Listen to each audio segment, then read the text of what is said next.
Hey guys, it's me again, Sean with the Polite Company Network, where we never talk about politics or religion. Today I wanted to talk to you about a subject that I think is severely lacking in the church. Now, if you spend any time on YouTube or your favorite streaming service, you see guys like Pat McAfee or Andrew Schultz or Andrew Tate. And if you watch any of their content, you'll notice a striking similarity and why they're kind of up there. You have kind of a charismatic brand guy that's, everyone kind of centers around, but he's the nucleus of this atom because he's got other guys swarming around him. You have these characters with a posse of guys that genuinely love the character, and it's not because they write the checks or anything like that. It's because they spend time together. They have internal jokes. They have a code of how to operate with one another. They play pranks on one another. That they fight and feast together. When you watch it, you're kind of an outsider looking in, and you're kind of getting a glimpse of this unique culture that you're not part of, and it plays on an internal desire to be part of that. And so the more you watch it, the more you want to be part of that community. You're like, dang, I wish I was there laughing with Pat McAfee and Andrew Rogers talking about crazy stuff, or Chael Sonnen, whoever. You want to be a part of that. And it's really interesting if you look at church history. There's a few documents from the first and second century where they were analyzing this cult of Christians. What is this thing? It's like, it didn't make sense. We were getting reports that they would have dinners together, and it would be slaves and masters. It would be Jews and Gentiles and Scythians and Roman citizens, and sometimes even like magistrates, like legit politicians. What is going on here?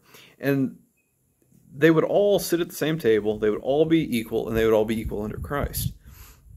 And there was a level of camaraderie there where the taboos of the time, the social order didn't matter, because these men had camaraderie under the same value system. And, a lot of churches are missing that today. We live in a very consumer-driven church culture where if you don't like the preaching at one church, you can piss on down the road. If the fog machine isn't big enough at one church, you can go to the next one and see if their fog machine's any better.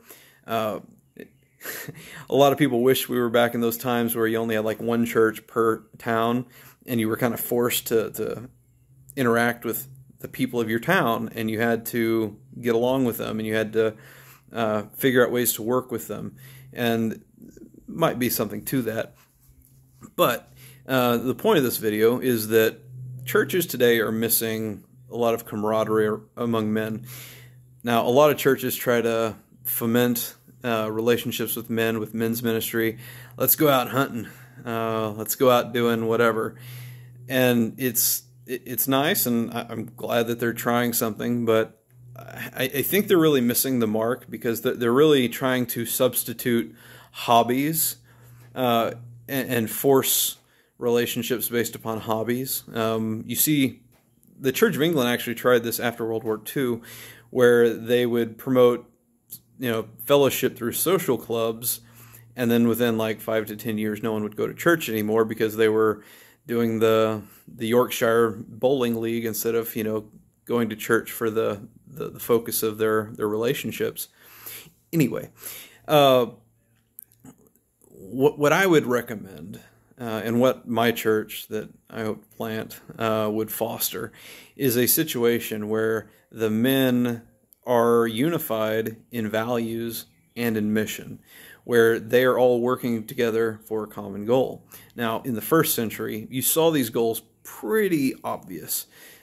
Feeding widows and orphans, taking care of them financially or whatever. You would see them exercising the Great Commission, where they would be preaching and doing kingdom work, if you will, a new buzzword, trying to do everything to advance the kingdom.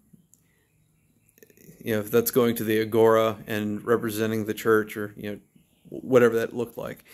But churches today, they don't really do that.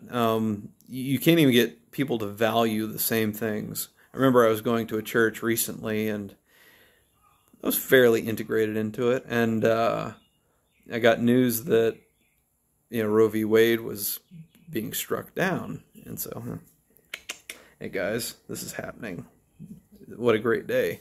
And like the first response, this guy, he's like, who cares?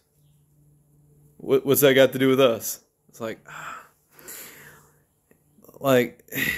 okay, the guy's apathetic. God bless him. Maybe he'll, change in some point of his life.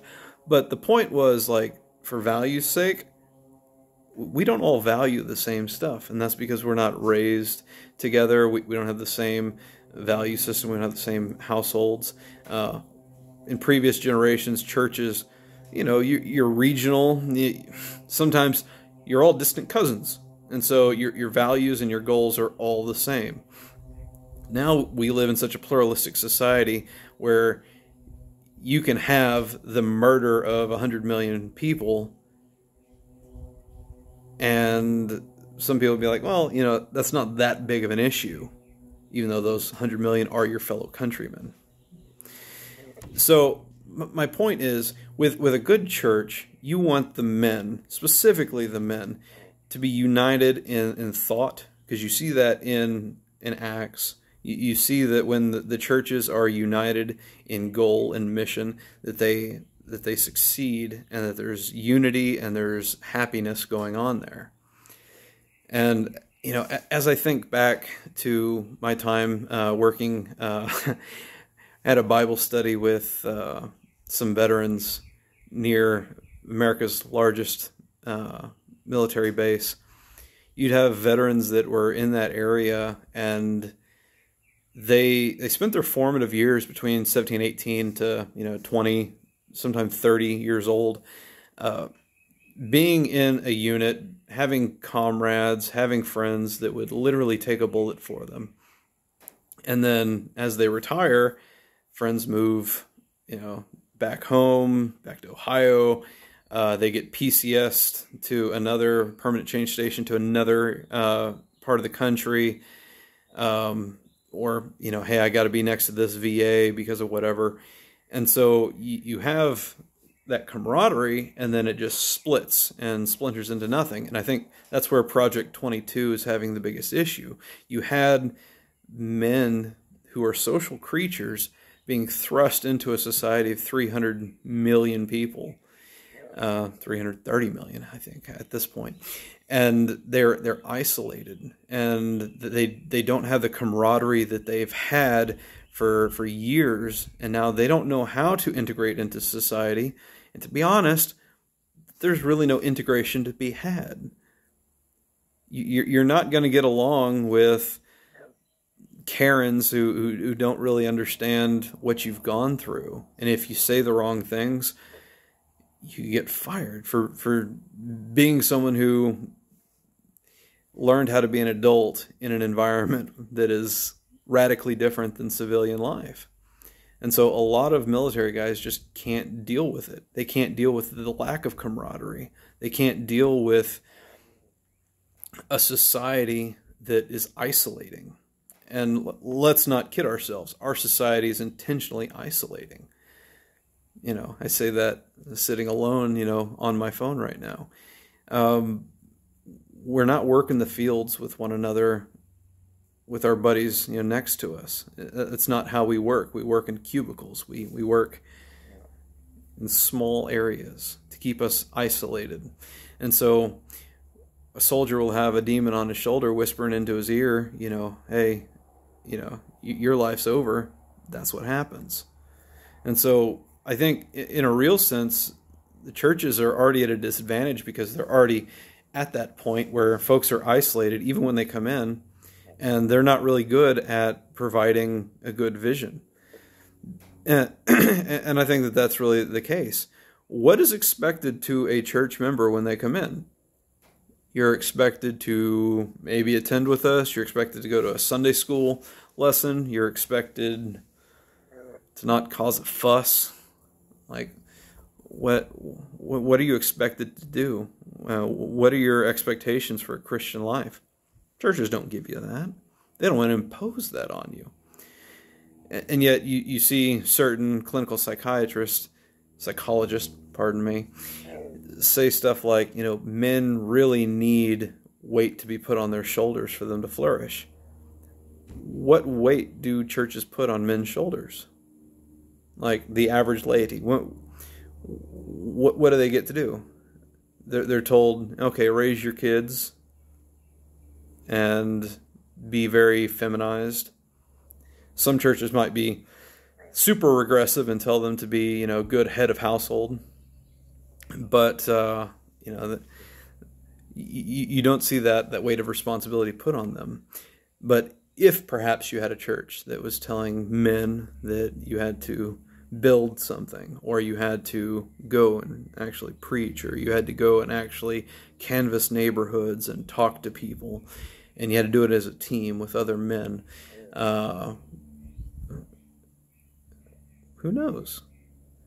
What if giving men goals to work together with other men in the church would actually promote that camaraderie, put men together in the trenches, in the spiritual trenches, not crying on one another's shoulders saying, oh, I remembered when I looked at porn. Well, yeah, that sucks, bud, but that's not camaraderie. That's just commiserating.